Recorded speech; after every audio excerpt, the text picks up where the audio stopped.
रामपुर गांव में दो भाई रहते थे जिनका नाम राम और श्याम था। उनमें से श्याम बहुत शैतान था।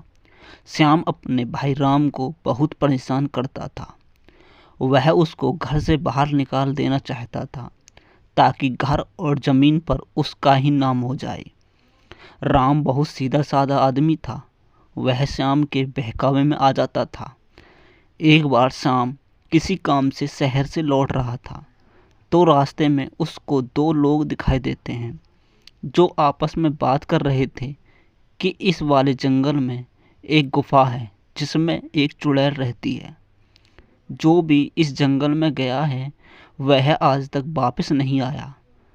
जो भी उस जंगल में जाता है चुड़ैल उसको मारकर उसका खून पी जाती है।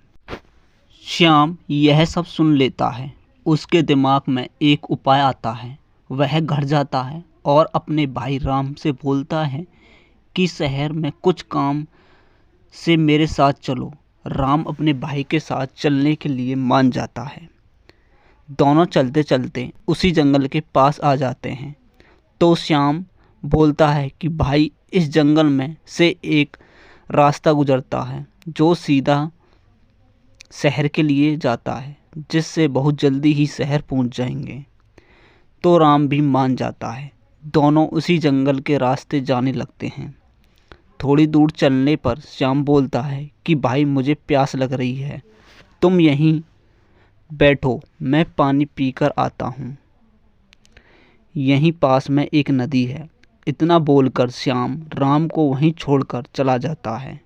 जब काफ़ी समय हो जाता है और श्याम नहीं आता तो राम सोचता है कि कहीं श्याम किसी मुसीबत में तो नहीं फंस गया।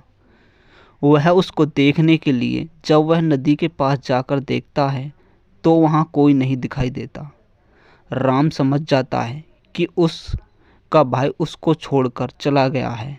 वह वहीं रोने लगता है क्योंकि उसको आगे का रास्ता नहीं पता था और रात भी होने वाली थी। वह वहाँ से आगे बढ़ने लगता है। उसको चलते चलते बहुत देर हो जाती है तो उसको एक गुफा दिखाई देती है।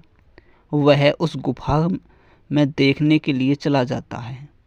जैसे ही वह गुफा में आगे जाता है तो उसके सामने बहुत सारा सोना चांदी पड़े हुए थे। उसमें से वह बहुत सारा सोना और चांदी एक बोरे में भर लेता है और अपने गांव लौट आता है। वह अपने भाई के पास जाता है जिससे वह बोलता है कि तुमने मुझे धोखा दिया है। आज से मेरा और तुम्हारा कोई रिश्ता नहीं। और वह दूसरे गांव में आकर अपने लिए एक शानदार घर बनाता है और आराम से रहने लगता है।